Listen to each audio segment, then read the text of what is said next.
Okay, I think we might go ahead. Welcome everyone. First, thank you to our audience for being with us.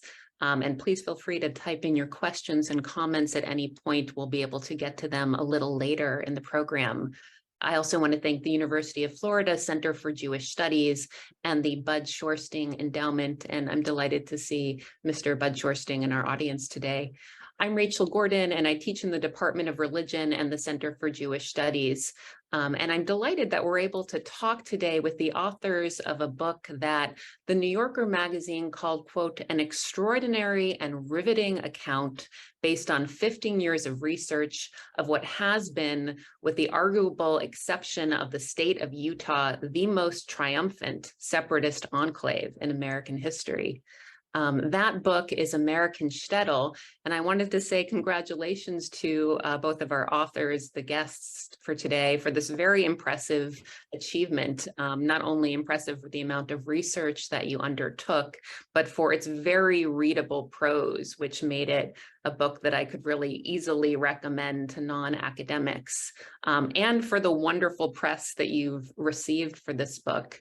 Now, to introduce our guests, Nomi Stolzenberg is a law professor at the University of Southern California, where she co-directs USC's Center for Law and History and Culture, and she is spending this year as a visiting professor at the Penn Carey Law School and as a visiting scholar at the Katz Center for Advanced Judaic Studies.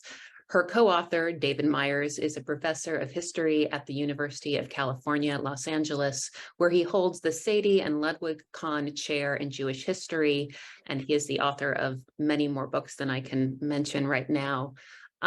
So to remind our audience, we're happy to hear from you, so please feel free to use the question function for any of your comments at any point. But to start off, Nomi and David, maybe you can tell us about how this book came about. Well, maybe I'll go first since I started it. In 1994, the Supreme Court handed down a decision addressing the village of Kiryas Joel, which is the subject of our book. The village of Kiryas Joel is the aforementioned, other than Utah, perhaps most successful experiment in not just religious separatism, not just forming a separate enclave populated exclusively by members of one very insular religious group, but that they then were able to turn what initially was a purely private form of association into a government, into a publicly recognized government. In the case of Kiryas Joel, which was formed by adherents of the Satmar Rebbe, I think today, David can correct me if I'm wrong, biggest branch of Hasidic Judaism. They had sent an sort of a colony, if you will, out from Williamsburg into the suburbs of New York. They had settled there. They had formed their own municipality, the village of Kiryas Joel. This was in the late 70s. And then at the very end of the 80s, for reasons that we can go into, they formed their own public school district, right? So these are governmental entities founded by and exclusively serving members of a very insular, religiously homogeneous group. More precisely, they had gotten the state of New York to pass a special law allowing them to have their own public school district.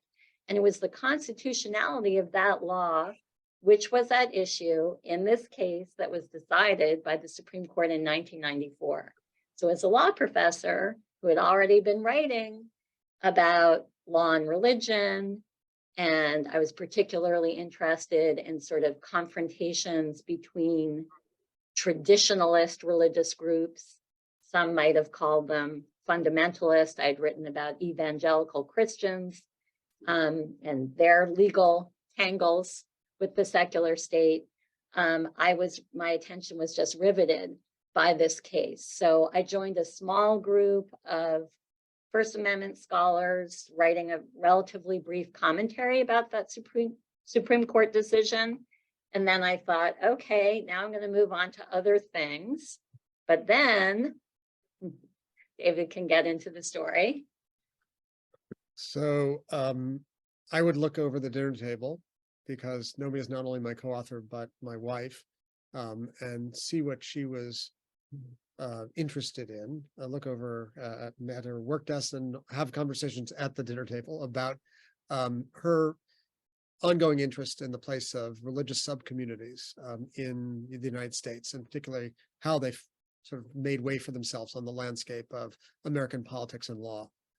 And I was really fascinated by one of the sites of her interest, which was this community of Satmar Hasidic Jews in Orange County, New York, because it seemed to me that it was a phenomenon without precedent in the modern history of the Jewish diaspora, which is to say, a group of religiously homogeneous Jews creating not just a separatist enclave, as you mentioned in your introduction, Rachel, but a legally recognized municipality.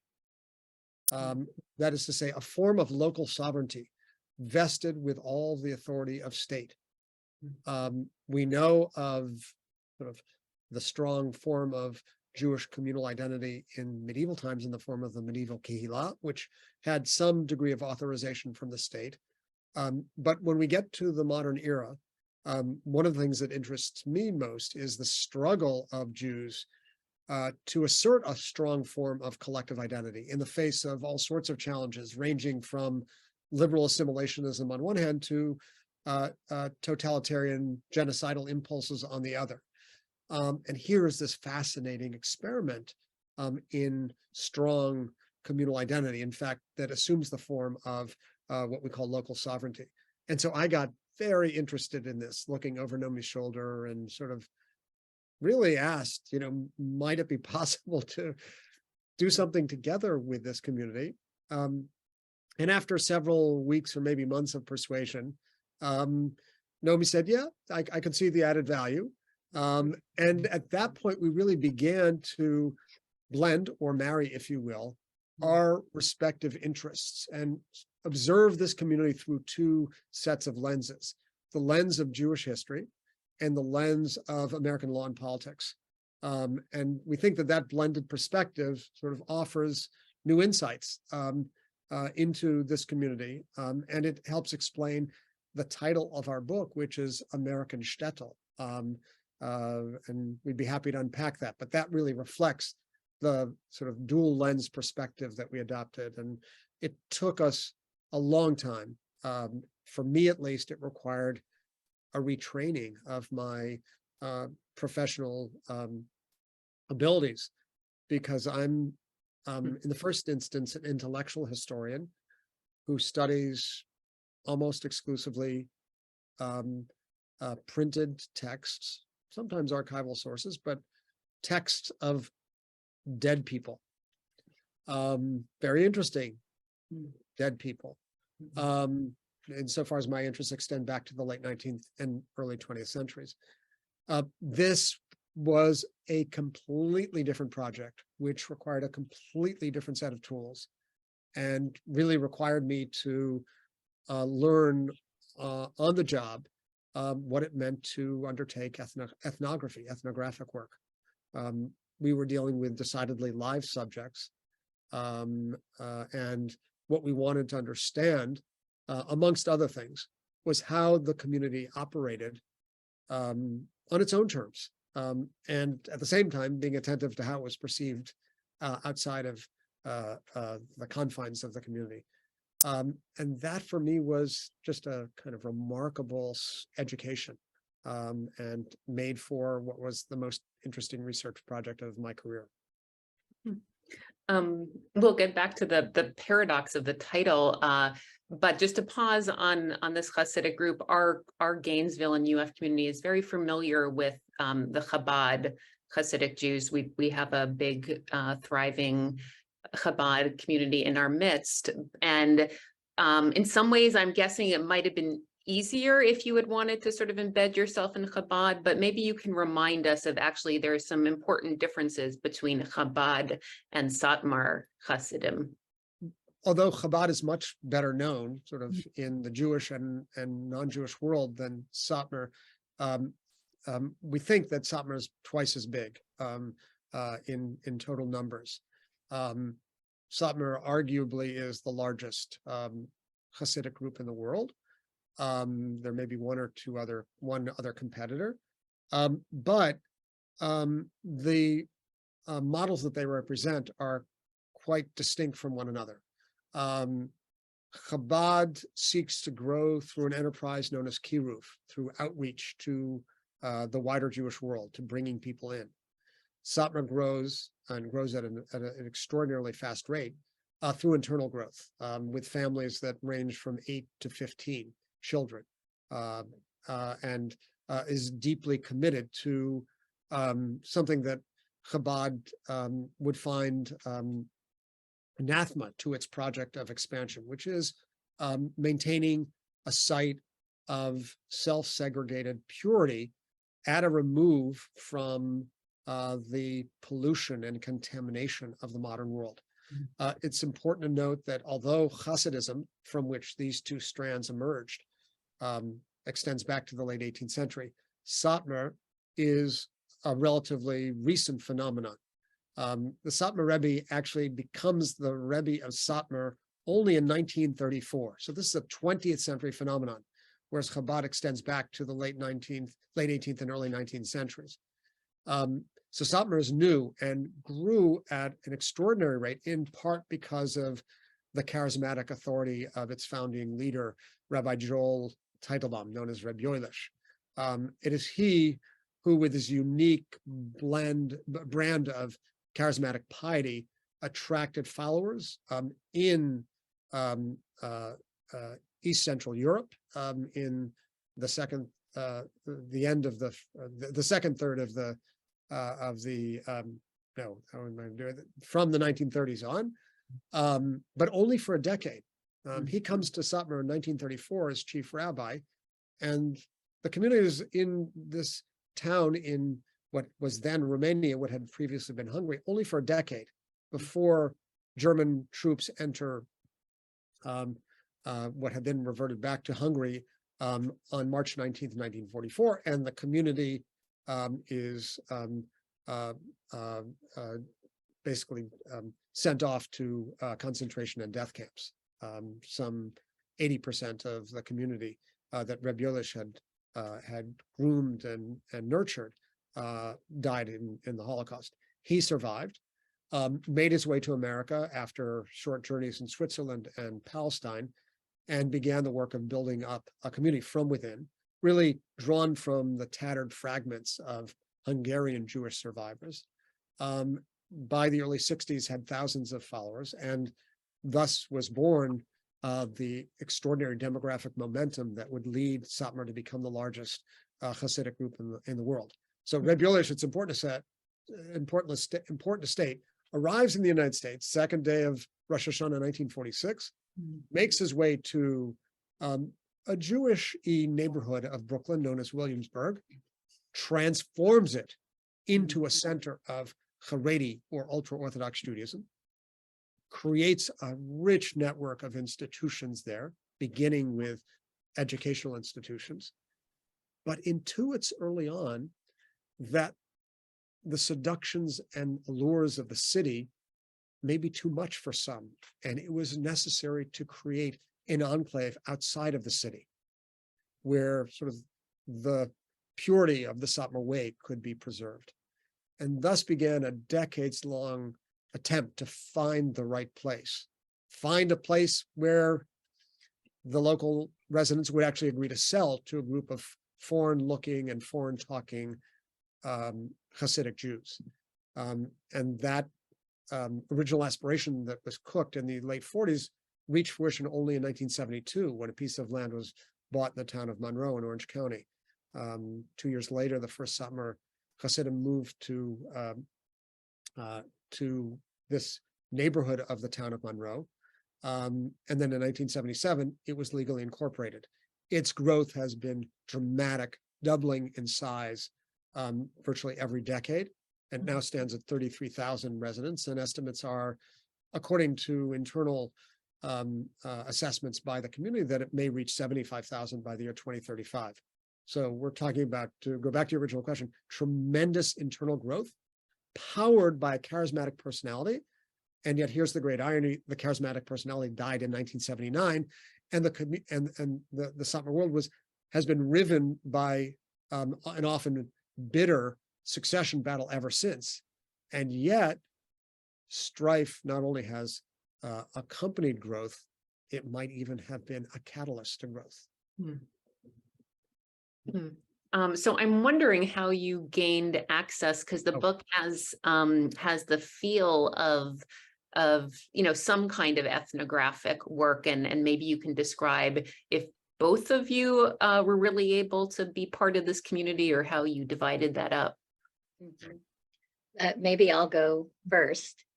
So first of all, as David indicated in his opening remarks about the dual lenses, this is a book about America as much as it is a book about the Satmar community, and the Satmar community that founded the village of Kiryas Joel. So there were two sets of actors to study and engage with. And more specific, so I was primarily focused on outsiders to the community, non-Satmars, who have played important roles in the community, or sometimes against the community, sometimes challenging, sometimes suing the community, sometimes assisting the community. So there were two sets of actors, that's one thing. Like David, I had to develop new methodological tools, some of which involved interviewing real live human beings. Usually I would be analyzing written judicial opinions. So I did a fair bit of interviews with people outside the community, which I can talk about. But as far as interviewing and use the term being embedded, neither of us had the opportunity to do the kind of long-term participant observation embedded study. But as David will describe in a moment, he spent a lot of time visiting Kiryas Joel, talking to people in the community. And I did not. And I just want to say a bit about that division of labor. A notable feature of this community is a very traditional division of gender roles. And it's not just a division, it's a hierarchy. It's a very traditional, you might say, patriarchal organization of social roles. And more than that, there's a very strong, there are norms about how men and women interact, how males and females interact. And there are great inhibitions on interactions between men and women. Now, I don't want to overplay that, David, but it was clear that because of those norms, if I were to go into the community, I would undoubtedly have a very different reception from the reception that David enjoyed. Contrary-wise, I mean, for either one of us to go into the community, but all the more so, I think, for David, his access to women and more generally to the sort of more private life of the community would be much, much, much less. So all of that is to say, we knew going into it, we knew embarking upon this project that the public side of the community would be much more accessible to us, and that the public side of the community is male dominated, and that our ability to connect to that would be very different.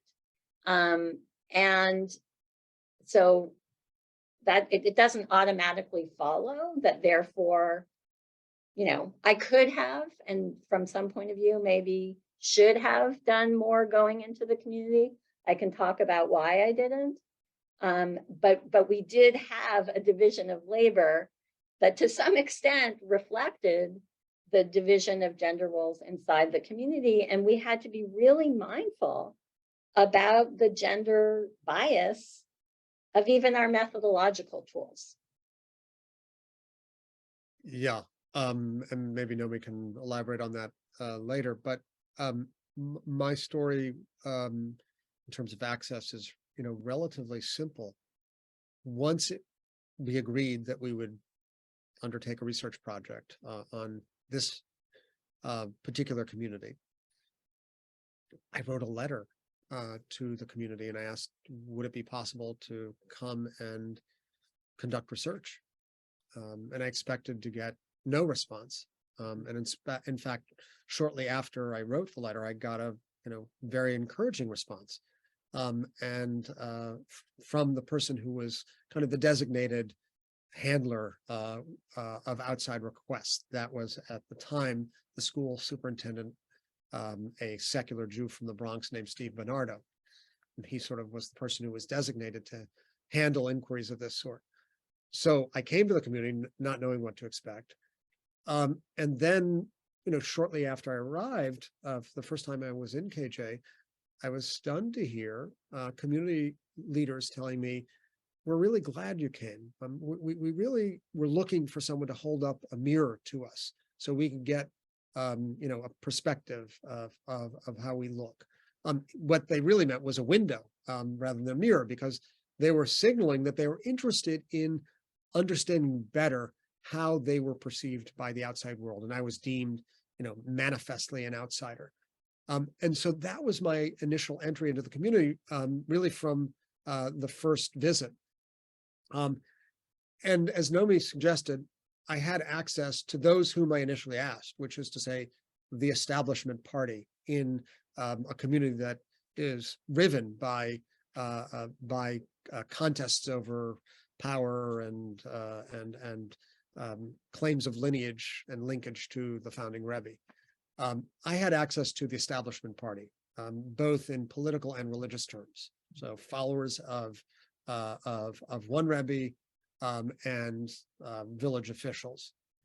But it quickly became clear that it wouldn't be very difficult to get access to the other camp, or as it turns out, camps, because they too had a strong interest in having their story be heard and not just having one story being told to me.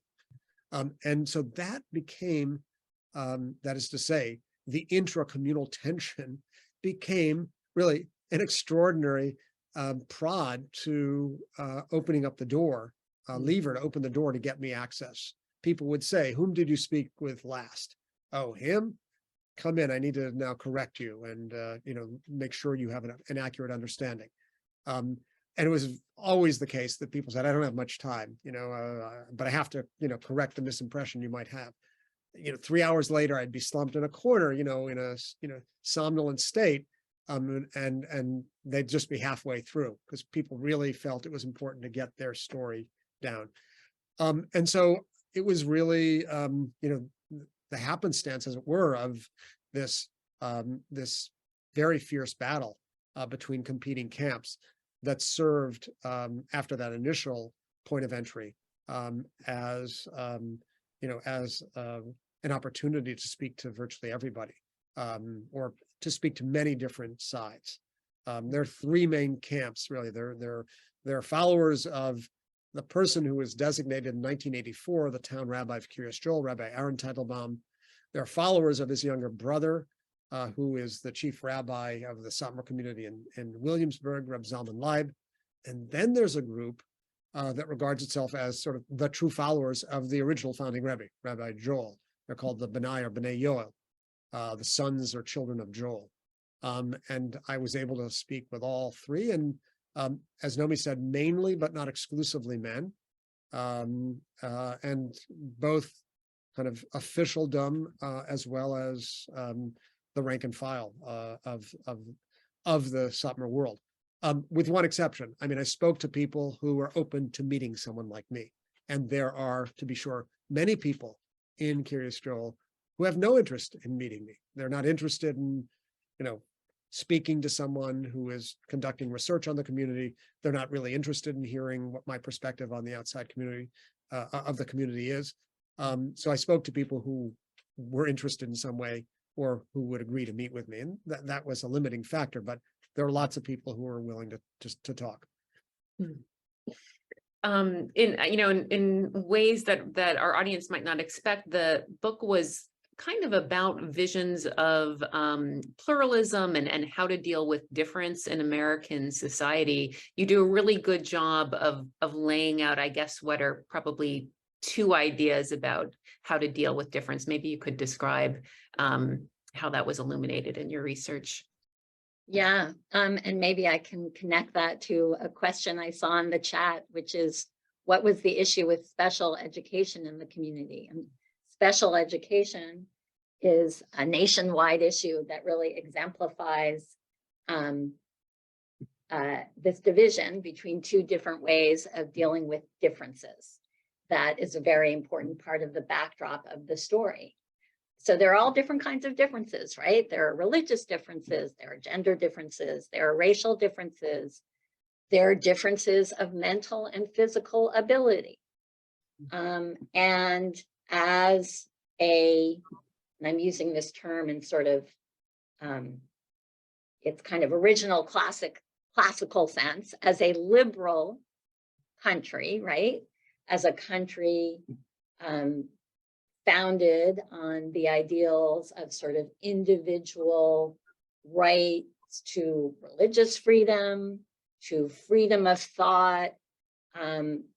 There's a certain commitment to not just religious diversity, but to sort of individual and group diversity more generally. That is, to some extent, baked in to the United States Constitution, to the country's political culture, which of course has been violated many. That commitment is, of course, has always coexisted with practices that violate that commitment.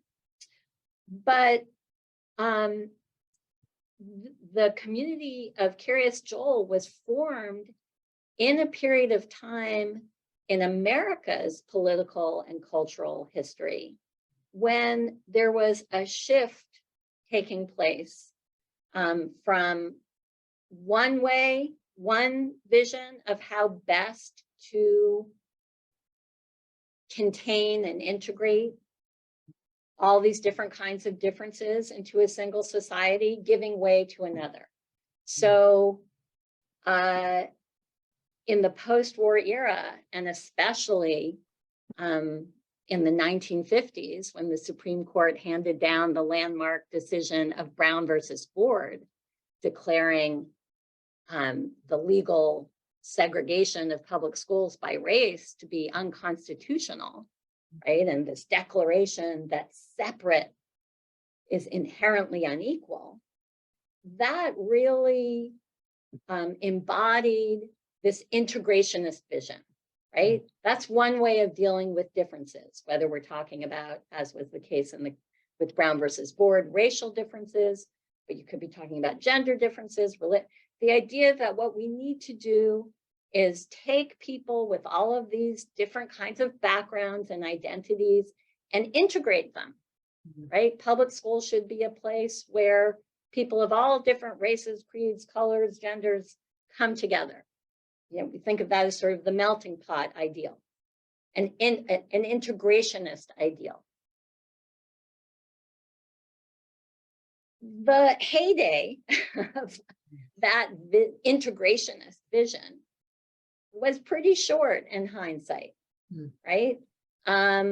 Indeed, as soon as Brown versus Ford was handed down in the mid-50s, it was met with intense resistance, not only from, racist, white segregationists who did not want to desegregate, but much more broadly across the political spectrum, there was a lot of resistance to this integrationist ideal, including on the left.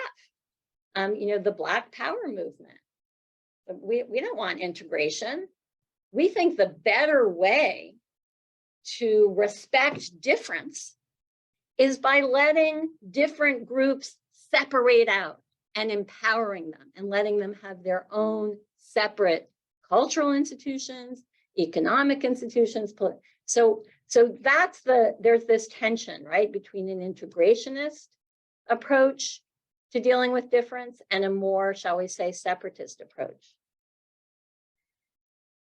To connect this to the question about special education, in the late 60s and early 70s, there were many new civil rights movements that were inspired by the civil rights movement, including the disability rights movement. And so in the late 60s, and really it becomes a visible political force in the early 70s, the disability rights movement has formed, and it's gaining traction. And one of the first of its victories, legislative victories, was the passage of what was then called the Education for All Handicapped Children Act. For people in the field, this is now known as IDEA, the Individuals with Disabilities Education Act. It was the first time a law was passed recognizing and guaranteeing the right of every child with special needs to have educational services provided by the government, by a sort of complex interaction of federal, state, and local levels of government. So publicly funded and publicly administered special educational services. And that was a law that really embodied a kind of synthesis between the integrationist model and the more, if not separatist, but this alternative to integration. Because on the one hand, the special education law said it embodied a commitment to mainstreaming, which was kind of a parallel to the idea of racial integration, that children with disabilities should no longer be warehoused and, if you will, ghettoized and separated. They should be integrated. They should be mainstreamed. It's a very integrationist vision. But on the other hand, there was a recognition that differences can't just be homogenized, that people with differences, here they're talking about differences of physical and mental ability, but the same logic could be and was applied to people with different religious beliefs and practices, people with different cultural beliefs and practices. That if you just make everyone participate in the same culture, that actually is very disrespectful and it's not respecting differences. So the tension between these two models was really embodied in the special ed law. Mm-hmm. And what's interesting is at the very same time that the disability rights movement formed and emerged as a significant political force in American politics, a similar movement was taking rise within the Hasidic community and the Satmar community.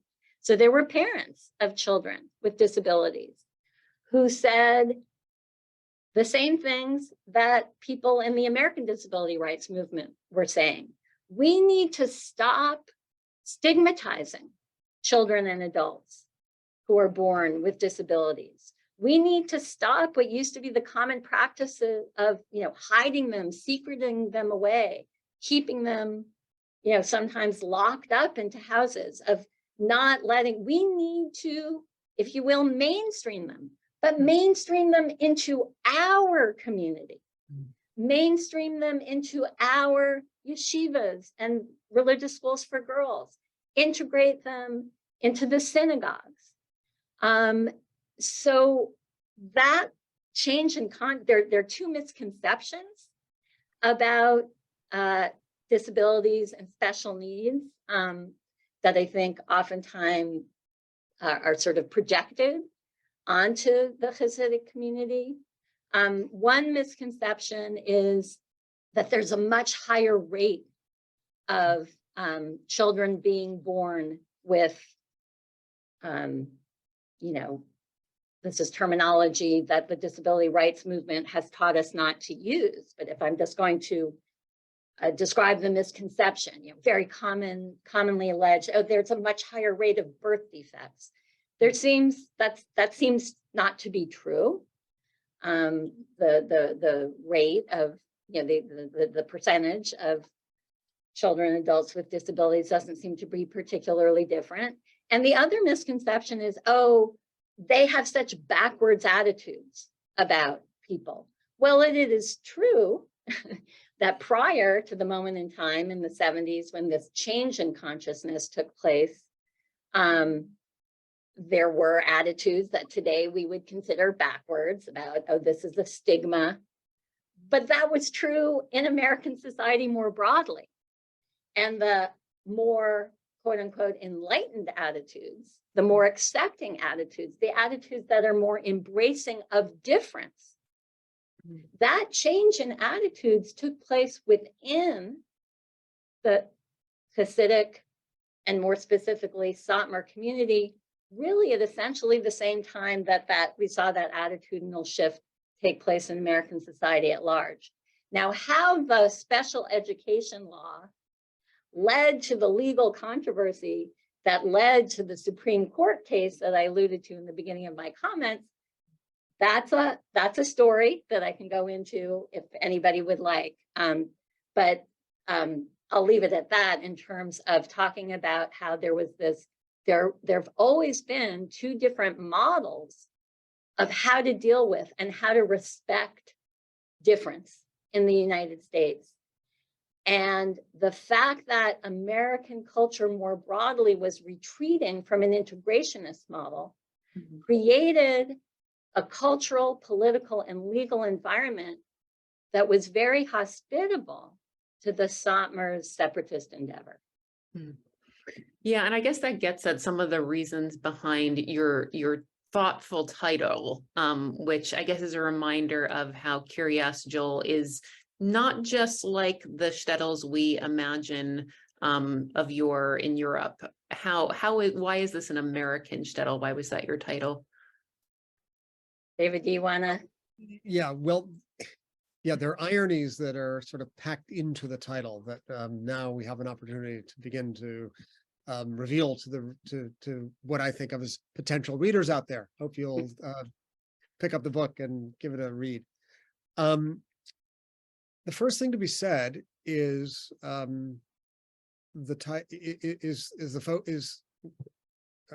something about the word Shtetl.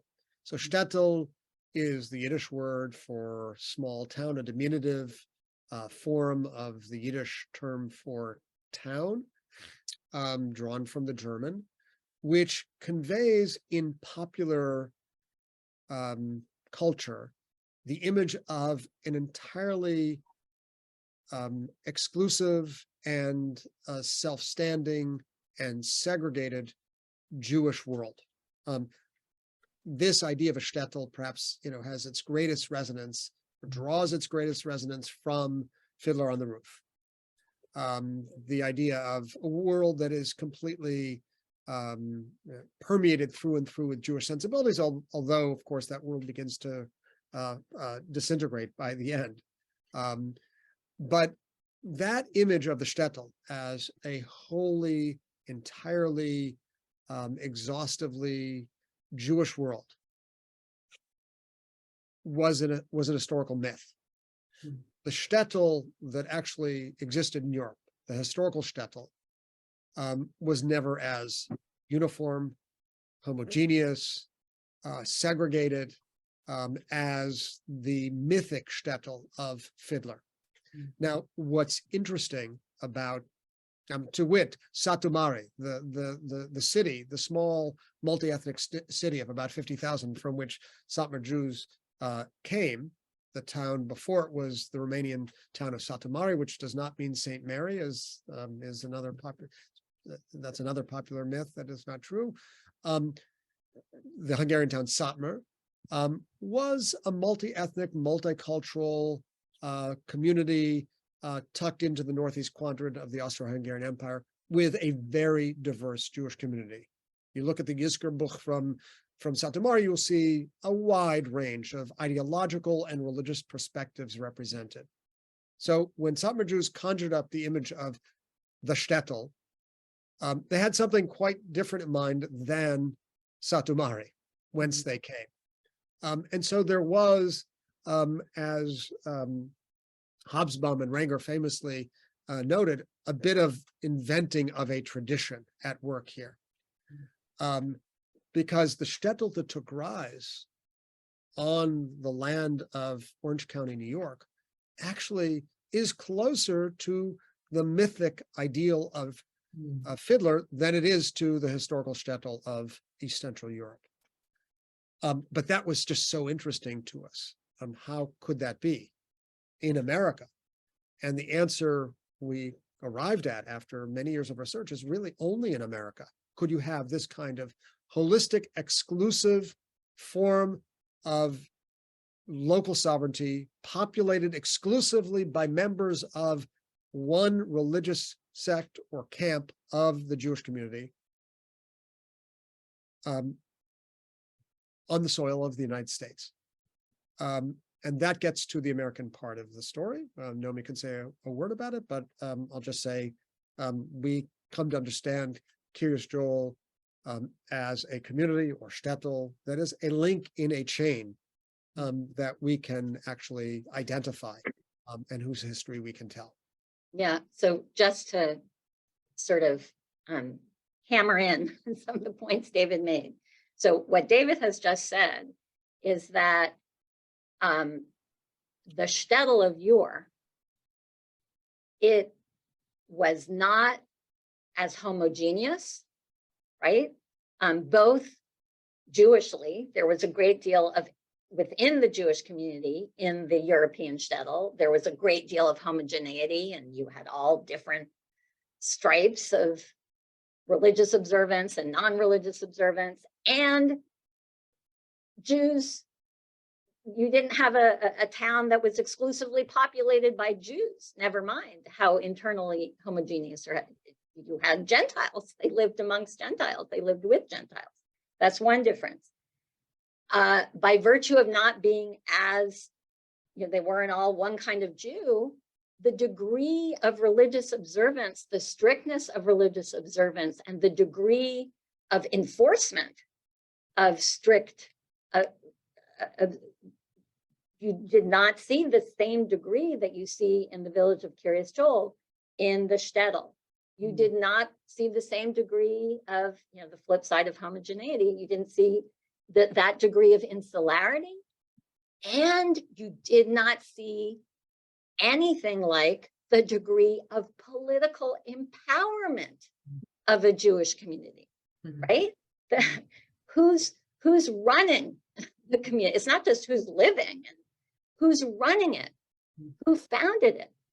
So on the one hand, all of those qualities, the homogeneity, the strictness, the insularity, the political empowerment were absent from the European Shtetl. And we are saying that there was something about the American system, the political system, the legal system, the economic system, and American culture that didn't just permit a community with these features that never existed before in the European Shtetl, it was actually facilitative of it. That's sort of the counterintuitive thesis that we try to substantiate in the book. And let me just say what that means a little bit more in detail. So economically, well, the very principles of economic liberalism that are the foundation of the American political, economic, capitalist order were the ones that the community used through the purchase of private property, that most decidedly American of acts. So you purchase private property, turns out in the town of Monroe. The laws of the state of New York make it very easy to transform a private aggregation of property owners into a public square. You need 500 residents who live in an area not larger than 5 square miles. And if they agree, you have tremendous momentum and are largely able through that exercise of the franchise, right? Political rights in the American order. So economic liberalism, purchase of private property, voting, sort of the exercise of the franchise. Those two ingredients together create almost overnight a religious public square, a Hasidic public square. And part of what we argue is there are many instances of religious communes, hundreds of instances of religious communes, thousands that take rise and are short-lived. Some have continued to this day, and many people ask us, what about the Amish? Aren't they an example of the same phenomenon you're talking about? They're an example of what we call religious communitarianism from the bottom up, where you purchase private property and you create a spiritual enclave at a remove from the rest of society. But what's different between the Amish and Kiryas Joel is what Nomi hinted at in her elaboration on my answer, which is the assertion of political power, right? The Amish want to kind of opt out of the system.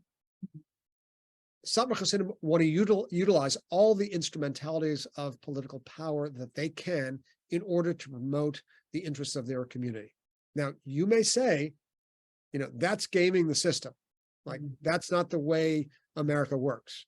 And we would respond, that's exactly how America works, right? That's the game of interest group politics that the Satmar Hasidim have exercised to brilliant effect in creating a community that is a form of local sovereignty, that is the recipient of very substantial forms of political and economic support that has enabled the growth of the community. And the other piece that we have to add, we've talked about sort of religion and politics, we could mention sort of the utilization of the instruments of the legal system as well. But I wanted to say there is a predisposition in the United States of America toward strong forms of religious subcommunity. It might seem antithetical to the liberal individualist ethos of the United States. But if we go back to the origins of the American Republic, to the Massachusetts Bay Colony, to John Winthrop's vision of creating a city on the hill, the intermingling of political and religious sensibilities has been constitutive of the very fabric of the United States of America. And we can trace any number of a long list of communities that have sort of drawn on the energy of that enmeshment of politics and religion and found a place for themselves on the landscape of this country. As you mentioned, none more successfully than the Mormons in Utah, although their struggle to create first a territory and then a state was completely blood-soaked and filled with contestation with state and federal authorities, even before they made their way to Utah, already in Illinois. But there is a very palpable, identifiable tradition of strong forms of religious subcommunity existing on the landscape of America, and in some number of instances, achieving political power. Therein lies the Americanness of our shtetl. It sounds like there's a bit of an American exceptionalist argument here, although I'm curious if it's one that your subjects recognize at all. There's a chapter in your book called Only in America, and that's something, many Jews have said that over the decades and centuries. But is there that kind of praise for America among the Satmar, or do they appreciate what, sort of what you were just describing? Yeah, I would say so. Many people with whom I spoke, many people with whom we both spoke, regard themselves as loyal Americans, believe that the United States is, by their terms, a malchus shel chesed, a kingdom of grace, unique or distinctive in the annals of diaspora history, in its kindness to Jews, or in its tolerance of Jews, as distinct from Europe with its deep tradition of anti-Semitism, culminating in an attempt at genocidal extermination of the Jewish people. So there is very much that sense. At the same time, Satmar Hasidim believe they live in exile, and they wait with great anticipation for redemption from the state of impurity in which they believe the world exists. So there are completing sensibilities or registers of time and political action that we can identify.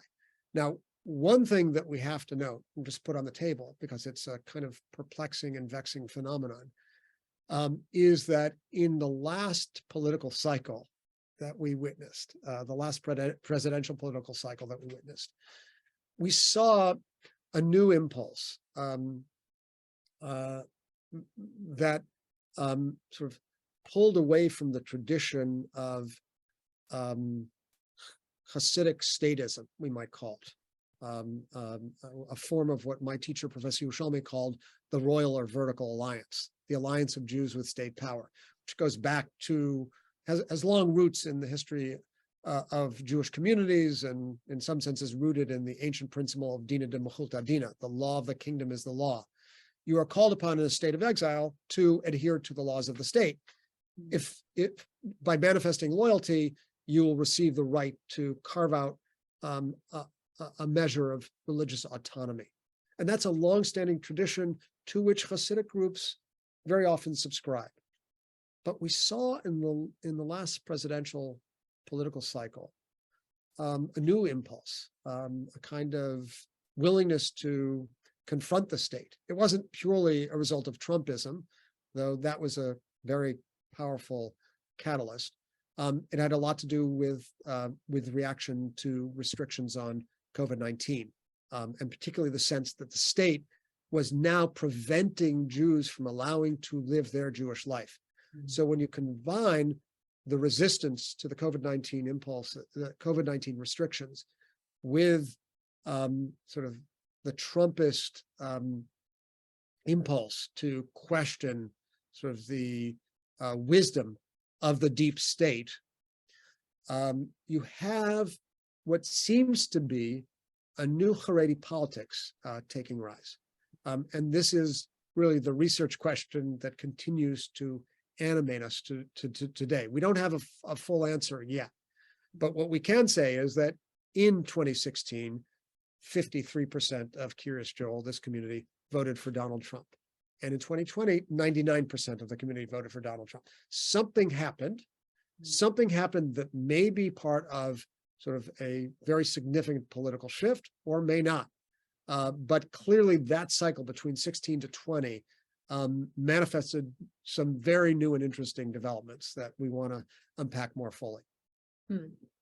If folks have questions or comments about that or anything else, I hope you'll put them in the question space there. We got to chat about this a bit before we started the webinar, but I was mentioning to you both how the book has a really nice, even neutral kind of tone, and how you achieve that, just because in our chatting, you know, I mentioned most of us who are Jews and maybe most of us who are Americans have feelings and thoughts about Hasidic Jews, and you know, it didn't feel like you were colored by that. So I'm curious, you know, what kinds of backgrounds you felt like you had to overcome and how you achieved this sort of neutral tone in the book.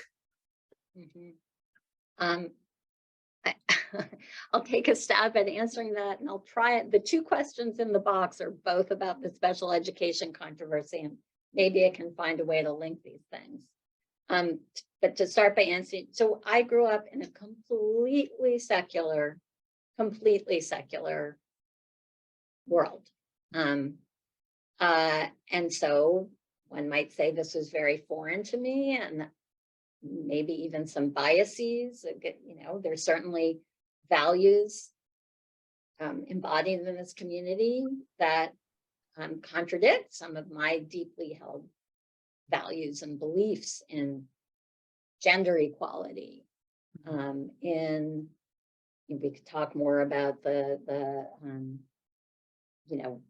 what David was just referring to in the wake of COVID, right? Do you feel a sense of obligation for the welfare of people outside your community? So sure, I think so of course I have my biases. They would be fairly garden variety, liberal secularist ones, maybe.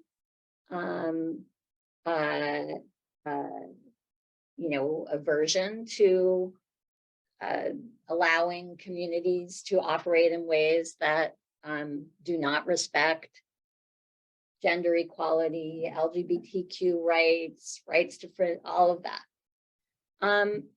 And as we were talking about before, I'm a big, I think, well, in some ways that makes me very much a liberal. I'm also very steeped in critiques of liberalism that make I think, undeniably true point that, well, liberal values are values too. They are just as culturally particularistic as are the values of any particular culture. So there's a paradox that's sort of built into liberalism. And I think that's what really drew me to study what I study, and to this group in particular, but other examples. What are the limits? Are there limits to liberal tolerance? How far can or should liberalism and should liberals go in tolerating people and groups who are opposed to liberal values? And so that makes me at once a liberal and a skeptic of liberalism, because I do think there is something, one could say, sort of culturally imperialistic about forcing everyone to be liberal, right? That's a kind of coercive, repressive, not respecting differences of belief way to operate as well. How might I connect that to special education? I will try. Maybe I won't, but I do want to address these questions since both have been raised. I talked about the law that was passed in 1975, recognizing that every child with special needs has a right to special educational services that are going to be funded by the government and administered by government entities. And really what that means in practice is they're going to be administered by public school districts. And it's more than a right. It's something stronger than a right. If a kid says, I don't want those services, or if a parent says, I don't want those services, no, it is an obligation on the part of the state. And those of you who've been following controversies about regulation of yeshivas, this may resonate, right? The state has an obligation, even if parents object, to ensure that children are getting educational services that the state has decided are their due. And that created a huge dilemma. This is nothing specific to the Satmars or to Hasidim or to Jews.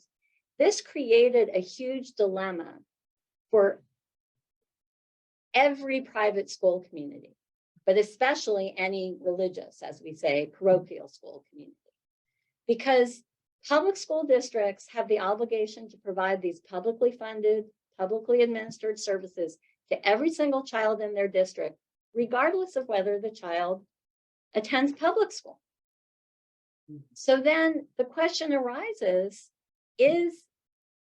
especially if you're talking about a religious private school, is it a violation of the principle of separation of church and state for the government, for public school districts to provide these services, to deliver them to children inside religious schools? From one point of view, you might say, yes, that's exactly breaching the wall of separation between religious and secular institutions that many people think the Establishment Clause of the First Amendment forbids. But then, well, does that mean that every single child who has special needs must attend public schools? That seems very perverse. If you're a child who isn't classified as having special needs, you're allowed to go to a private school and a religious school, but only the most vulnerable children. And in the case of the Summers, these were children, they didn't speak English, they had profound, that also seems violative of rights that are protected by the Constitution and that the Supreme Court has recognized and protected. So there's a true dilemma. And the reason I think that's a real dilemma. As a liberal, where do I stand on that issue? Where does any I think we're pulled in both directions. I think there is a real, you use the word paradox here, and real paradoxes can't be resolved. No matter what we do, whether we say all children with special needs must go to public school and maybe we should just abolish all private schools. That would be one way of resolving the dilemma. Well, that would solve certain very important problems and protect important rights and principles like the separation between church and state, but at the expense of equally fundamental liberal principles. However you resolve that dilemma, you are going to violate a deep-seated liberal principle. And I think it is that recognition that liberalism doesn't cut in only one way, and that the commitment to respecting differences, cultural differences, religious differences, the kinds of disabilities we call rightly or wrongly disability, that pulls us in different directions. That's what maybe enabled us to write a book that didn't seem one-sided. It's not that like, oh, I'm this objective neutral person and I have no biases and no viewpoint and standpoint and values of my own that's coloring. Absolutely not. I don't believe in that. But my values, my, dare I say, liberal values, make me see, enable me to see and to sympathize with the different sides I know we these have to conflicts wrap and up. controversies. I know we have to wrap up. I just want to add one thought to this really important question. First of all, KJ is like a Rorschach test. I mean, people come at it from very divergent perspectives, and it's kind of a reflection of your own sensibility, your own American, your own Jewish sensibility. It's really interesting how it elicits such radically different sensibilities. And I guess in response to your question, I'd say our work was a work of constant mediation. Mediation between those radically divergent perspectives, both of which seem to have like a grain of truth in them, but were exaggerated. Mediation between ourselves, because the two authors didn't always have identical perspectives when approaching this topic, but self-mediation as well, because we each have competing sensibilities within us. Liberal, communitarian, right? Secular, great reverence and veneration for Jewish tradition in particular. Understanding this is a thick form of culture that works for most of its inhabitants, not all. And understanding, what seemed to the outside world repressive elements within it. So there was a lot of mediation going on, particularly self-mediation on our parts. And I think that's what you're picking up on. I wonder if either of you want to comment on this this great question from our community member, Linda, who asks about this change in voting from 2016 and 20. How can this be explained among relatively educated, I think, people? What is it about Trump that they wanted more of for their community? It does seem like a puzzle. Yeah, so I'll jump in and just say a brief word. So Linda, your instinct is right. There were some local circumstances that may have played a role. For example, Donald Trump's commutation of the sentence of Shlomo Rubashkin, the Hasidic community member who was imprisoned over the Postville slaughterhouse scandal, was regarded as an act of sort of world historical proportions in the community, as an act, latter-day act of pidyon shvuim, of the liberation of imprisoned Jews who were unfairly taken captive. That and a number of other things that Trump did that had nothing to do with religious politics led many to have a degree of respect and veneration for him. but two other really important factors, one of which we've talked about. The COVID-19 restrictions and the sort of resistance to state imposition, that especially liberal state imposition, that seemed to reflect. And undeniably, the place of religious liberties in the political culture of the United States, the ascent of the idea of religious liberties to almost the preeminent place in the constitutional order. There is no liberty more sacred than the right to exercise my religion, even if it conflicts or comes into conflict with the right to public health. Like that's almost the battle that unfolded. And in this regard, I think Trump was seen as a bearer of the principle of religious liberties for this community and many other religious conservatives, to whom the Satmar community came to resemble. That is to say, we see very strong political affinities between Christian religious conservatives and Jewish religious conservatives. And it has a lot to do with the ascent of religious liberties, the sort of the arc of the ascent of that particular piece of American culture that we could say a lot more about, but time is short. And then this was, I guess, not really the topic of the book, but Elliot asked about if you did speak to anyone who had left the community. There's been a lot of great things written on that topic.